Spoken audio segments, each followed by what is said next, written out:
good to have you back.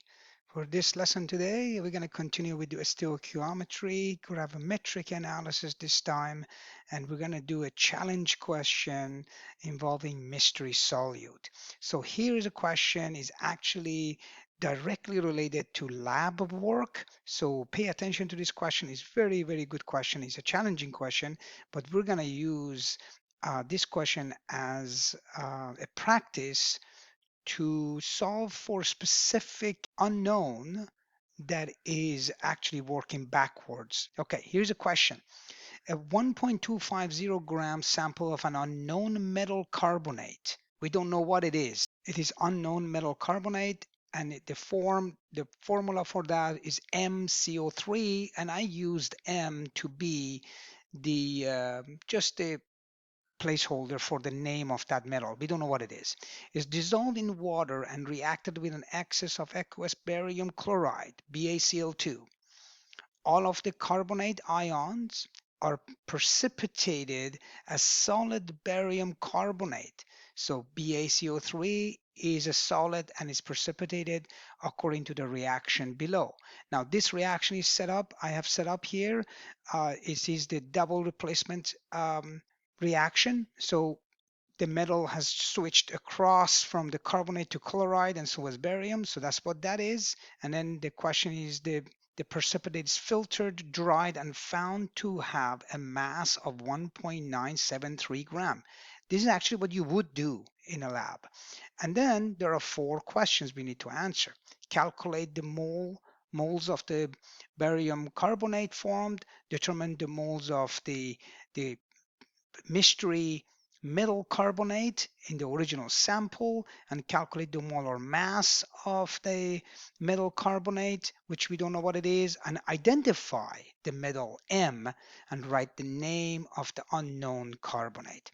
Excellent. That's what we're going to do. First, let's write up what is it we do know. Here it is. Given we know the mass of the sample for the metal carbonate that we don't know is 1.250 gram.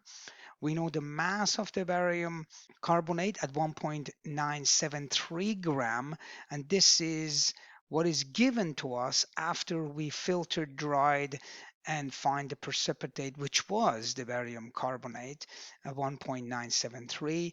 And one last thing, the equation. We need to make sure this equation it is balanced. Okay, now just a refresher, when it says aqueous solution, that means what you have in it, that is ions of that specific compound that is in there. So solid means solid, of course, but in this case, for example, barium chloride, this is actually Ba2 plus ion and Cl negative ion in the solution. That's what aqueous means, by the way.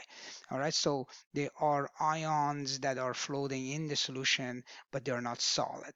Okay, the only thing that is solid is barium carbonate.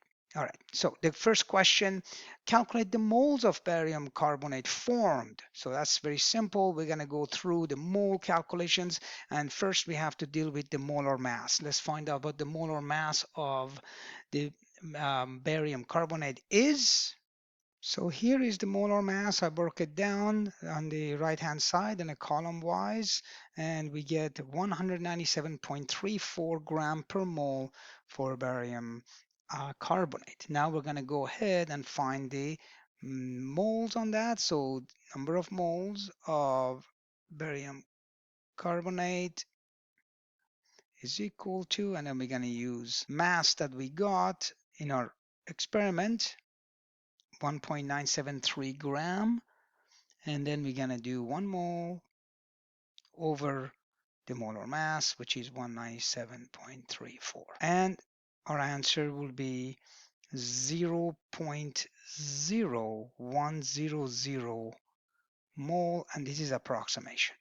Okay, so that is the number of moles of barium carbonate. That is the answer to part A.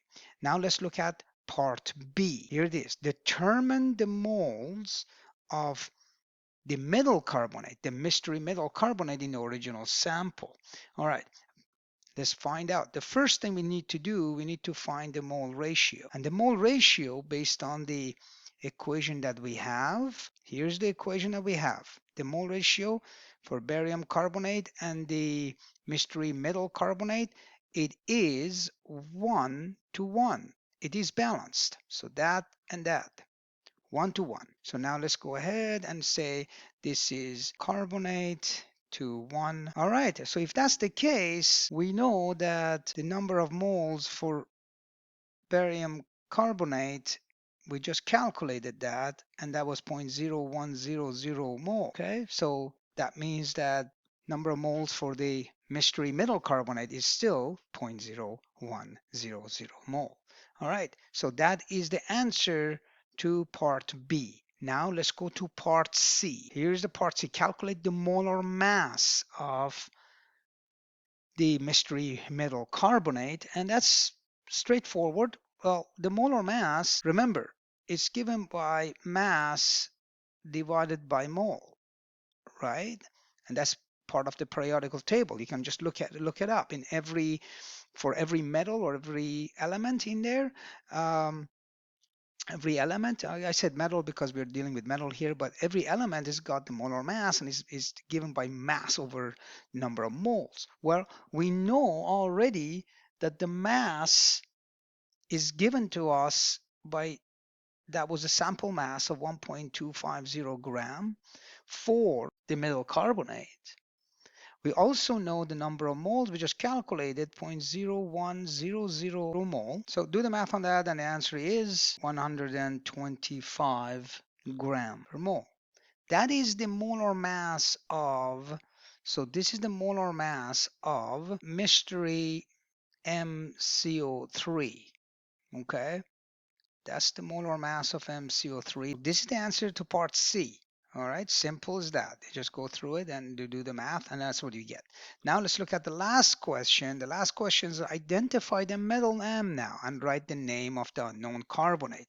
All right, to do this, we need to use the molar mass of the mystery carbonate, metal carbonate, and then write up what it is that we do know. And there is a little bit of a math involved, but just stay with me. So here it is. First, we know that the total molar mass is 125 gram per mole.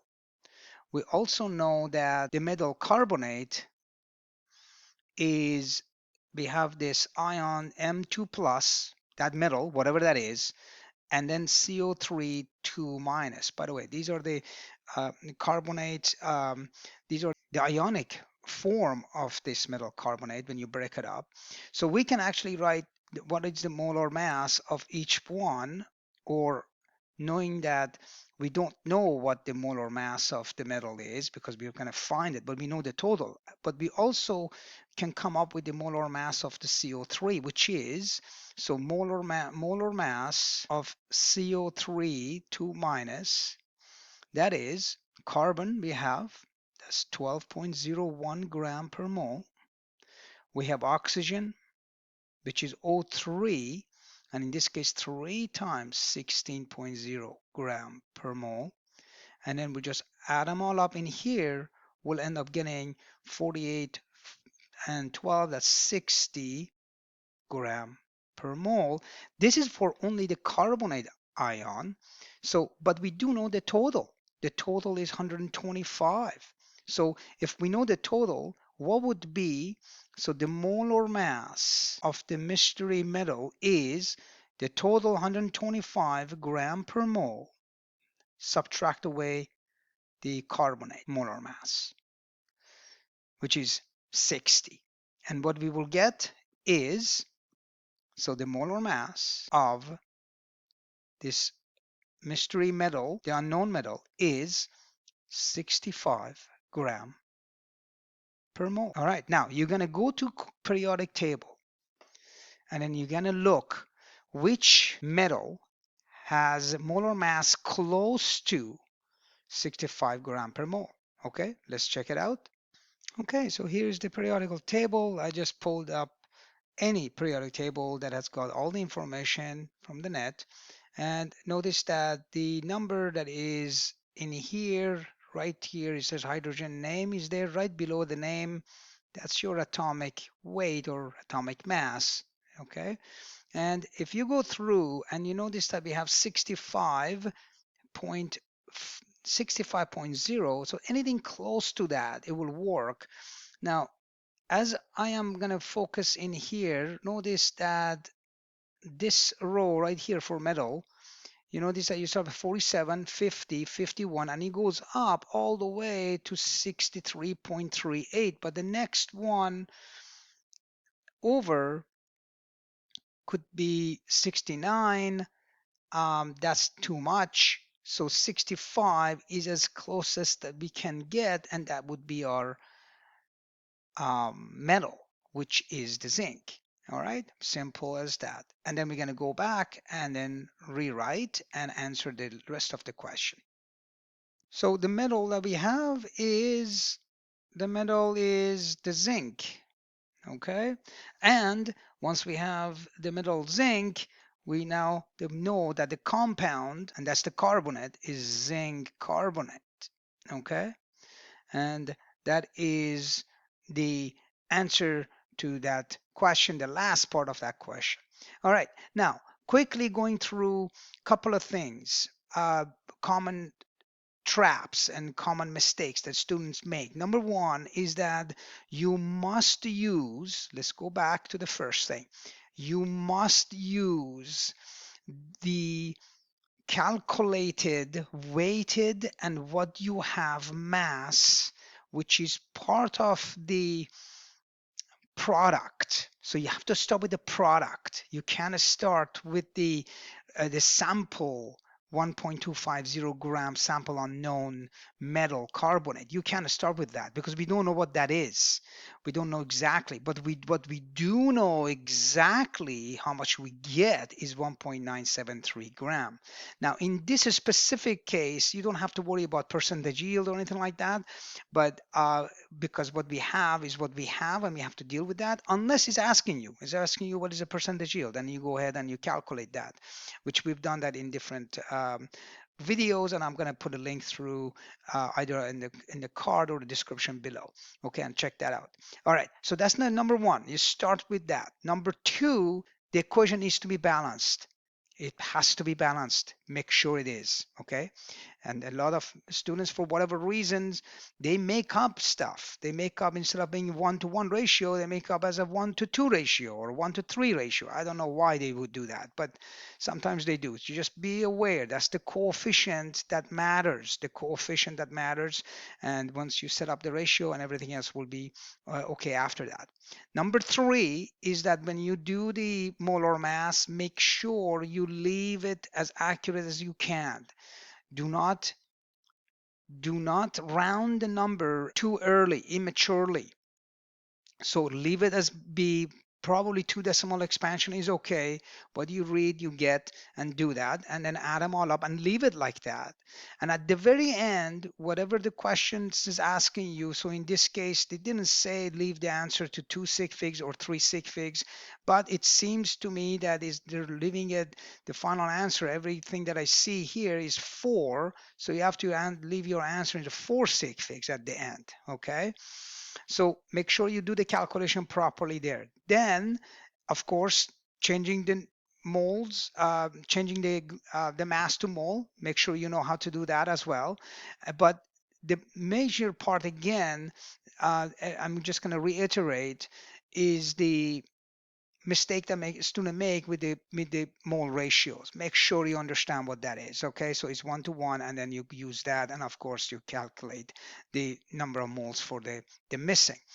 And the finding the molar mass is just simple. Don't make it complicated. It's mass over mole, and if any time is 2 of the 3 is given to you, you can find the third one, and that would be straightforward. Okay, and when you look for the middle, understand that the molar mass is the entire compound, is the molar mass, right? The metal carbonate, in this case, we were looking at for a molar mass. We got it. But remember that they're a part of the metal and part of the carbonate. So we can actually do the math on that and make sure you do this properly as well. It's almost like an equation solving, right? So you don't know what X is. That's the molar mass of M, but you can solve it, and the way we've done it, okay, with just subtraction. All right, and then of course you go ahead and check the periodic table, and in this case you have to be careful again, because you could overestimate or underestimate. So the closest that you could possibly get to the value 65 gram per mole, that would be the zinc. So that is as close as we can get to a metal on a periodic table, which is same molar mass, and that would be it. Okay, I hope this was useful. Check out the quiz in the description or in the pinned comment below. Make sure you do the quiz and check out the next video in the series. Okay, until next time.